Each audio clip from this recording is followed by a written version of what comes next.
Welcome dear student, this is the Pahuja law academy. My name is Gyanan Pandey. आज आप लोगों के समक्ष मुस्लिम लॉ के 10 महत्वपूर्ण लैंडमार्क जजमेंट को लेकर प्रेजेंट हुआ हूं, जो आपके जुडिशरी के एग्जाम के लिए, चाहे आप पीटी का एग्जाम दे रहे हो, प्रारंभिक परीक्षा दे रहे हो या मेंस का एग्जाम लिख रहे हो, इसमें इस केस को रेफरेंस देना आपके लिए अनिवार्य रहता है। तो हम शुरू करते हैं, देखते हैं कि कौन से केस हैं जो आपको जुडिशरी में आपके पूछे जाते हैं और मुस्लिम लॉ के लिए एक बहुत ही इंपॉर्टेंट जजमेंट है। तो इसमें पहला जजमेंट मैंने किया है कि अब्दुल कादिर बनाम सलीमा, इलाहाबाद, यह हाई कोर्ट का जजमेंट है 1886 में। इसमें न्यायाधीश जस्टिस महमूद थे। इस केस में अब्दुल कादिर बनाम सलीमा के केस में प्रश्न यह था कि क्या मुस्लिम मैरिज कॉन्ट्रैक्ट है कि नहीं, या सक्रमेंट है, संस्कार है। तो अब्दुल कादिर बनाम सलीमा के केस में जस्टिस महमूद ने कहा कि मुस्लिम विवाह एक सिविल संविदा है, न कोई संस्कार है।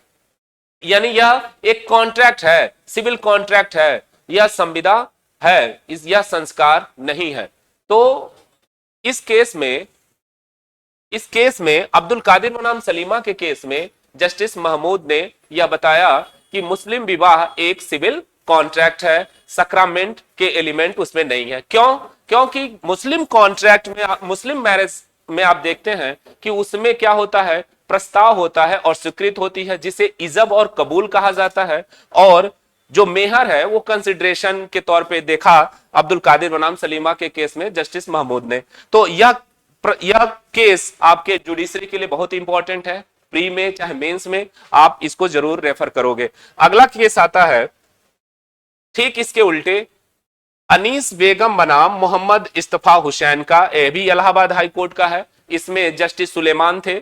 उन्होंने अब्दुल कादिर बनाम सलीमा के केस को उलटते हुए या अलग जजमेंट देते हुए यह अब निर्धारित किया कि मुस्लिम मैरिज कॉन्ट्रैक्ट नहीं है, बल्कि एक सक्रमेंट है। उसमें कुछ धार्मिक तत्वों का भी तत्व मिलता है। जैसे अब्दुल कादिर बनाम सलीमा के केस में मेहर को महमूद ने एक कंसिडरेशन के तौर पे देखा, लेकिन जस्टिस शाह सुलेमान ने अनीस बेगम बनाम मोहम्मद इस्तफा के केस में इन्होंने यह कहा जो कंसिडरेशन है, जो मेहर है, वो कॉन्ट्रैक्ट के तहत, कंसिडरेशन के तहत नहीं आएगा। क्यों? क्योंकि बिना कंसिडरेशन के कॉन्ट्रैक्ट शून्य होता है। जैसा कि आप जानते हैं संविदा अधिनियम की धारा 25 कहती है कि प्रतिफल रहित करार शून्य है। अगर हम मेहर को विवाह के लिए प्रतिफल मान लें तो बिना मेहर का जो शादी है वह वैलिड होगी, और जबकि कॉन्ट्रैक्ट में उससे शून्य हो जाना चाहिए। दूसरी चीज कि अगर मेहर कंसिडरेशन है तो आप देखें कि अगर हम कॉन्ट्रैक्ट एक्ट में जो कंसिडरेशन देते हैं तो वह सम्मान स्वरूप नहीं देते हैं, जबकि मुस्लिम पर्सनल लॉ में जो कंसिडरेशन, जो मेहर है, वह पत्नी के प्रति सम्मान प्रकट करने के लिए होता है। तो जिस तरह अब्दुल कादिर बनाम सलीमा के केस में जस्टिस महमूद ने मेहर को एक कंसिडरेशन माना, अनीस बेगम बनाम मोहम्मद इस्तफा हुसैन के केस में जस्टिस शाह सुलेमान ने मेहर को एज ए प्रतिफल नहीं माना, बल्कि एक सम्मान स्वरूप, रिस्पेक्ट के लिए एक दिया जाने वाला एक धन माना। तो इसलिए मेहर प्रतिफल नहीं है, बल्कि पत्नी के प्रति सम्मान करने के लिए है। तो विवाह एक संविदा नहीं है, बल्कि एक धार्मिक तत्व भी है, एक संस्कार भी है। अनीस बेगम बनाम मोहम्मद इस्तफा हुसैन के केस में जस्टिस शाह सुलेमान ने कहा। अगला केस जो है इंपॉर्टेंट, हमीरा बीबी बनाम जुबेदा बीबी का केस बहुत इंपॉर्टेंट है। इस केस में फैक्ट ये था कि अगर, जैसा कि आप जानते हो, मेहर दो प्रकार के होता है, मेहर मुसम्मा, मेहर मिस्ल। तो अगर पक्षकारों ने शादी करते समय या पक्षकार के अभिभावकों ने शादी करते समय मेहर निर्धारित नहीं किया है, तो फिर बिना मेहर के शादी क्या होगी, वैलिड है। जैसा कि अभी हमने अपने जस्टिस सुलेमान के स्टेटमेंट को देखा तो हमीरा बीवी बनाम जुबैदा बीवी के बाद में यह कहा गया कि अगर पक्षकार शादी करते समय मेहर डिसाइड नहीं किए हैं तो वह मेहर मिस्ल होगा और उसका जो डिसीजन होगा वह न्यायालय के द्वारा तय किया जाएगा। न्यायालय कैसे तय करेगा तो इसके गाइडलाइन बताए गए हमीरा बीवी बनाम जुबैदा बीवी के केस में कि न्यायालय देखेगा कि पिता का सामाजिक स्तर क्या है, महिला का जो पत्नी के तौर पे बहू का क्या व्यक्तिगत गुण है, और दूसरी चीज और इंपॉर्टेंट कि उसके परिवार में मेहर इससे पहले उसकी बड़ी बहन या उसकी बुआ को कितना मेहर दिया गया है। इसके आधार पर कोर्ट मेहर डिसाइड करेगा। कब? अगर पक्षकारों ने शादी करते समय या शादी के बाद भी मेहर की रकम निर्धारित नहीं की है तो उस दशा में हमीरा बीवी बनाम जुबैदा बीवी के बाद में कहा कि वह कोर्ट मेहर डिसाइड करेगी और उसके इस आधार पर डिसाइड करेगी कि पिता का सामाजिक स्तर क्या है, पत्नी का व्यक्तिगत गुण क्या है और पत्नी के अपने परिवार में इससे पहले मेहर की रकम कितनी दी गई है, इसके आधार पर कोर्ट डिसाइड करेगा। अगला केस जो है बहुत इंपॉर्टेंट है, यह भी मेहर से संबंधित है। मैना बीवी बनाम चौधरी वकील अहमद के बाद में इस केस में भी यह फैक्ट था, जैसा कि आप जानते हैं कि मेहर क्या है, एक ऋण है पत्नी का पति के ऊपर, और अगर पति ने उस मेहर को नहीं दिया, उस राशि को नहीं दिया, तो पत्नी के 3 अधिकार मुस्लिम पर्सनल लॉ में दिए गए हैं कि वह दाम्पत्य अधिकारों से इनकार कर सकती है। दूसरा यह कहा कि वह ऋण की भांति वसूल कर सकती है। दूसरी, वह पति के प्रॉपर्टी पे कब्जा भी ले सकती है। जो विधवा है वह पति के प्रॉपर्टी पे कब्जा प्राप्त कर सकती है अगर उसके मेहर की राशि उसे प्राप्त नहीं हुई है। अगर मेहर क्या है, अदत है, अदत मेहर मतलब अगर अनपेड मेहर है, मेहर का राशि का भुगतान नहीं किया गया है। तो इस केस में वकील मैना बीवी बनाम चौधरी वकील अहमद के केस में न्यायालय ने यह निर्धारित किया कि अगर विधवा है और उसका मेहर की राशि नहीं दी गई है तो वह विधवा पति के प्रॉपर्टी पे कब्जा पजेशन रख सकती है, कब्जा रख सकती है। और यह कब्जा कब तक रखेगी? जब तक कि पति के उत्तराधिकारी उस मेहर की रकम की उसको अदा नहीं कर देते हैं, मेहर की रकम को भुगतान नहीं कर देते हैं। हाँ, इस केस में यह भी कहा गया कि पत्नी को केवल प्रॉपर्टी पे कब्जा रखने का अधिकार है, उसे स्वामित्व तो नहीं मिल जाता, उसे बेचने या अंतरण करने का अधिकार नहीं है, सिर्फ कब्जा बनाए रखने का अधिकार है। और उसके जो लाभांश होंगे, उस प्रॉपर्टी से जो लाभ प्राप्त करेगी, उस लाभांश को अपने मेहर की रकम को भुगतान करने में उसको चुकाएगी। तो दूसरी चीज कहा कि यह केवल कब्जा बनाए रखने का अधिकार है। अगर कब्जा पत्नी से निकल जाता है या कब्जा छोड़ देती है तो पुनः उस प्रॉपर्टी पर कब्जा प्राप्त करने का अधिकार नहीं होगा। तो मैना बीवी बनाम चौधरी वकील अहमद के केस में बहुत इंपॉर्टेंट जजमेंट है। किसके लिए? अगर कोई विधवा जिसके मेहर की रकम की अदायगी नहीं की गई है पति के द्वारा, तो वह विधवा उस अपने पति के प्रॉपर्टी पर कब्जा बना सकती है और वह तब तक कब्जा बनाएगी जब तक कि उस प्रॉपर्टी से उसके मेहर का भुगतान नहीं हो जाता। बहुत इंपॉर्टेंट है। और अगर आप मेहर का प्रश्न लिख रहे हो और उसमें आता है कि पत्नी को क्या अधिकार है, तो आप मैना बीवी बनाम मैना बीवी बनाम चौधरी वकील अहमद के केस को रेफर जरूर करेंगे, बहुत इंपॉर्टेंट है। अगला मोहम्मद अहमद खान बनाम साहबानो का केस, एंडमोर जजमेंट है, यह बहुत इंपॉर्टेंट जजमेंट है। इस केस में मोहम्मद अहमद खान बनाम साहबानो के केस में न्यायालय ने यह जजमेंट दिया, जैसा कि आप जानते हो कि मुस्लिम पर्सनल लॉ में पत्नी को भरण पोषण का अधिकार केवल इद्दत के पीरियड तक ही है, मेंटेनेंस पाने का।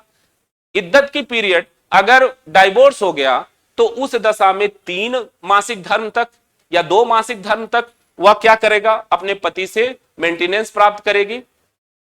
लेकिन अगर इसके बाद क्या स्थिति होगी, यह मुस्लिम पर्सनल लॉ कहता है कि उस दशा में पति लायबल नहीं होगा। तो साहबानों ने मेहर की रकम और मेंटेनेंस को प्राप्त करने के लिए सीआरपीसी की धारा 125 के तहत आवेदन किया। न्यायालय ने यह अब निर्धारित किया धारा 125 के अंतर्गत कि 125 एक क्या है, एक जो है सामाजिक कानून है, एक लोक नीति पर आधारित है और यह सारे धर्मों पर समान रूप से लागू होता है, चाहे वो हिंदू हो या मुस्लिम हो। चूंकि और दूसरी चीज कि सीआरपीसी एक स्पेशल लॉ है पर्सनल लॉ की अपेक्षा, तो इस दशा में अगर पर्सनल लॉ मौन है तो सीआरपीसी के धारा 125 के जो ग्राउंड है 125 अप्लाई होगा और मुस्लिम महिला जो जिसका डाइवोर्स हो चुका है वह धारा 125 के तहत मेंटेनेंस अपने पति से प्राप्त कर सकती है अगर वह मेंटेनेंस अपने खुद करने में सक्षम नहीं है तो वह अपने पति से 125 के तहत मेंटेनेंस ले सकती है। तो जैसे ही यह जजमेंट आया मुस्लिम समुदाय में इसका आक्रोश हुआ। क्योंकि यह जो उनके पर्सनल लॉ पे एक आघात पहुंचाता था। उसका चूंकि पर्सनल लॉ यह कहता है कि केवल इद्दत की पीरियड तक ही पति लायबल है मेंटेनेंस देने के लिए अपने पत्नी को, तो लेकिन यह जजमेंट कहता है कि इद्दत के बाद भी पति सीआरपीसी की धारा 125 के तहत मेंटेनेंस देने के लिए बाउंड है, दे सकता है।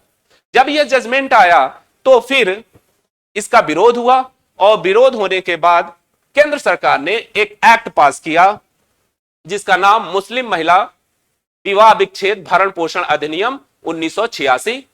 उस एक्ट के थ्रू कुछ ग्राउंड दिए गए, कुछ अधिकार दिए गए कि पत्नी को मेंटेनेंस कौन देगा। तो उसमें कहा कि 3 लोग मेंटेनेंस देने के लिए लायबल हैं। पहला, पत्नी अगर डाइवोर्स हो गया तो उस दशा में पति इद्दत के पीरियड तक मेंटेनेंस देगा। इसकी धारा 3A(b) बताती है कि पति इद्दत के पीरियड तक मेंटेनेंस देगा।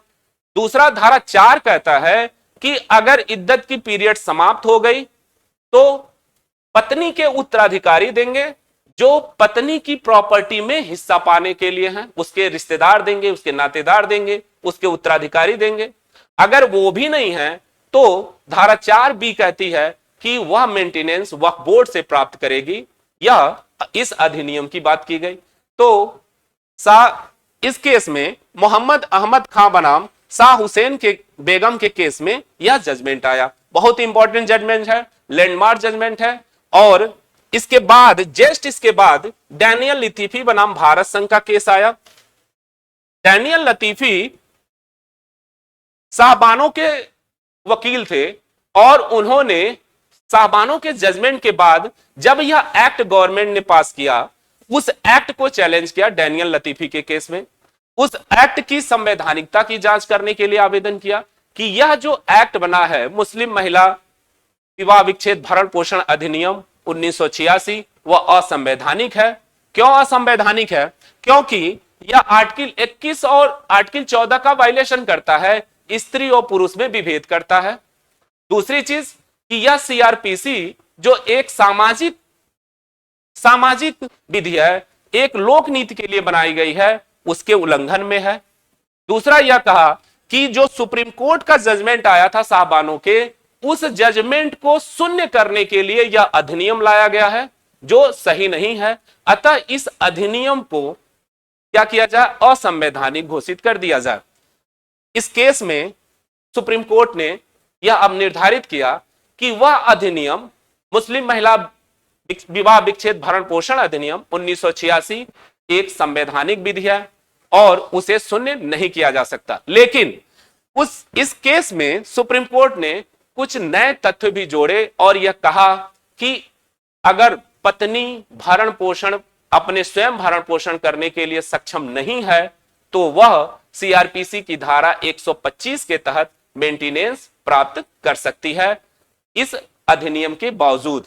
तो डैनियल लतीफी के बाद अब धीरे धीरे जो जजमेंट आने लगे उसमें पति भी लायबल हो गया।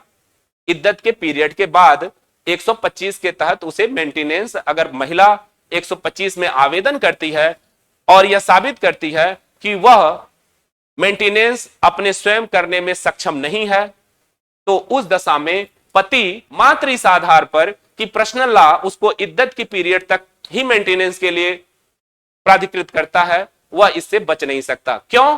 क्योंकि यह कहा गया कि अगर वो शादी करता है तो उसकी लाइबिलिटी है कि पत्नी को उसके मेंटेनेंस दे, पति का यह दायित्व है। तो डेनियल लतीफी बनाम भारत संघ के केस के बाद जो नए जजमेंट आने लगे वह इसी अप्रोच से आने लगे कि यह अधिनियम होने के बावजूद भी पति लाइबल होगा 125 के तहत मेंटेनेंस देने का।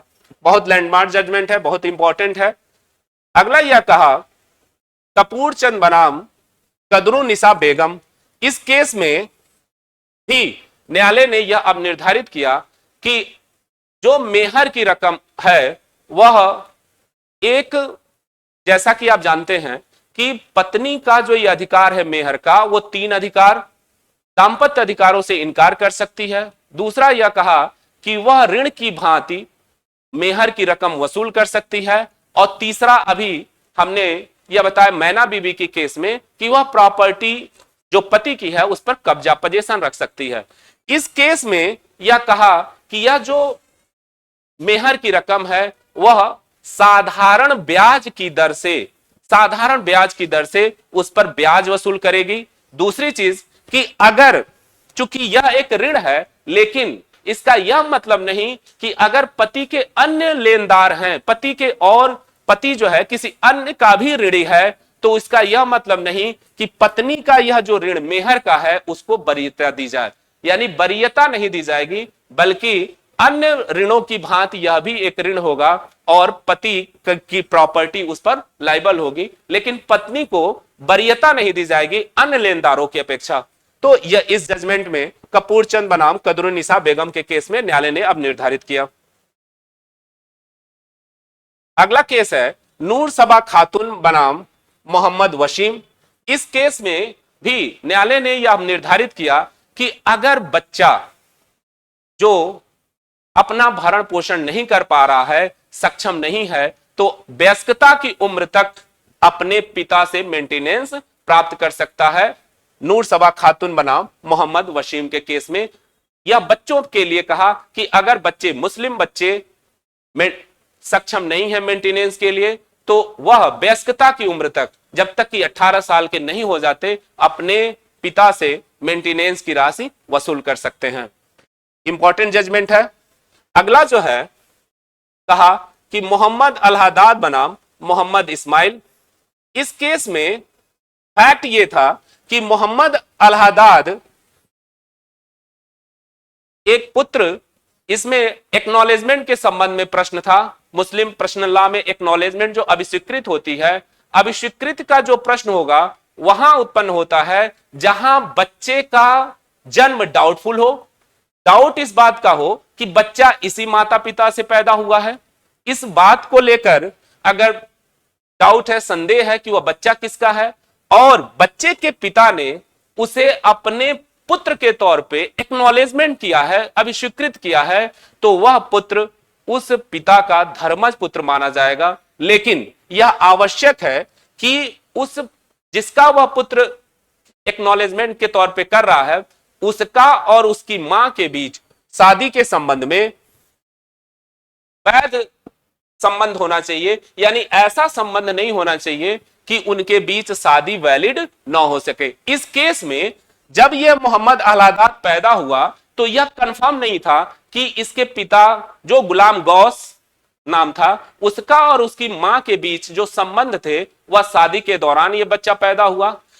बाद यह जो मोहम्मद इस्माइल था, यह उसी पिता का वैध पुत्र था। उसने इस पर क्लेम किया, जब उत्तराधिकार का प्रश्न आया तो उसने क्लेम किया कि मोहम्मद अलहदाद इसका जीना का पुत्र है, यानी जीना मतलब अवैध संतान है। तो न्यायालय ने अब निर्धारित किया कि कोई यह आधार नहीं है कि पिता और उसके मां के बीच ऐसा कोई संबंध नहीं था जैसे कि वैध विवाह ना हो सके, और ये लोग काफी समय से एक साथ रह रहे थे। उस दौरान बच्चा पैदा हुआ और बच्चा को उसके पिता ने, गुलाम गौस ने, अपने पुत्र के तौर पे उसे अभिस्वीकृत की, एक्नॉलेजमेंट किया, तो वह उसका वैध पुत्र होगा। और इससे एक्नॉलेजमेंट से दो चीजें जो संदेह होती हैं वो प्रूफ हो जाती हैं। एक तो बच्चा धर्मज हो जाता है, दूसरा उसके माता पिता के बीच जो वैध विवाह है वह भी कंफर्म हो जाता है, न्यायालय मान लेता है कि उनके बीच वैध विवाह हुआ था। तो यह बहुत इंपॉर्टेंट जजमेंट है। जब आप एक्नॉलेजमेंट पढ़ोगे तो एक्नॉलेजमेंट इसी पर आधारित है, मोहम्मद अलादाद बनाम मोहम्मद इस्माइल के केस पे। अगला केस सारा बानो बनाम मोहम्मद भारत संघ, अभी बहुत लेटेस्ट जजमेंट, इंपॉर्टेंट। इस केस में जो अभी जो तलाकुल बिद्दत का प्रश्न था, तलाकुल बिद्दत जिसको तिहरा तलाक कहते हैं, उसको असंवैधानिक घोषित किया इस केस में।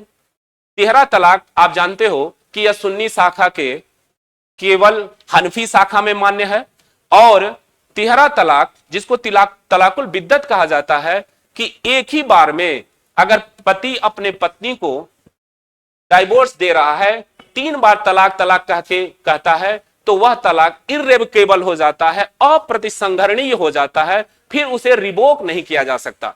इसी को इस केस में चैलेंज किया गया सारा बानो बनाम भारत संघ कि यह जो है आर्टिकल 14 और 21 का वायलेशन करता है, क्योंकि यह जो तिहरा तलाक है यह पति का एब्सोल्यूट पावर दे देता है। इस पति जब चाहे तब अपने पत्नी को तिहरा तलाक देकर उसे अपना विवाह विच्छेद करा सकता है, और इसको रिवोक भी नहीं कर सकता, प्रतिसंग्रहण भी नहीं कर सकता। अतः यह क्या है, असंवैधानिक है।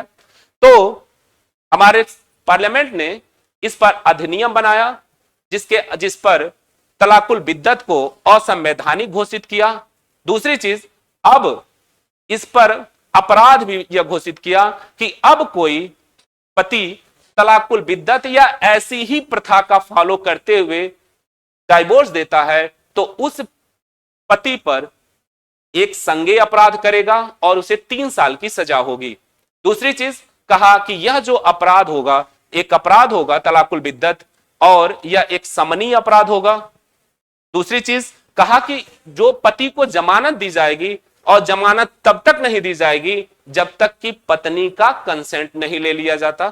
तो यह बहुत इंपॉर्टेंट जजमेंट है सारा बानो बनाम भारत संघ। अगर डाइवोर्स पे आपको लिखना हो और उसमें तलाकुल बिद्दत की वर्तमान स्थिति क्या है लिखना हो, तो सारा बानो बनाम भारत संघ 2017 का केस आप अवश्य लिखेंगे। क्यों? और उस अधिनियम का नाम जो धारा जो 2019 में बनाई गई थी उसको आप लिखोगे और इस केस का जजमेंट लिखोगे। तो इस प्रकार हम कुछ 10 महत्वपूर्ण केस को लेकर आज प्रेजेंट हुए थे आपके सामने। यह इंफॉर्मेशन कैसा लगा कमेंट करके बताएं। धन्यवाद।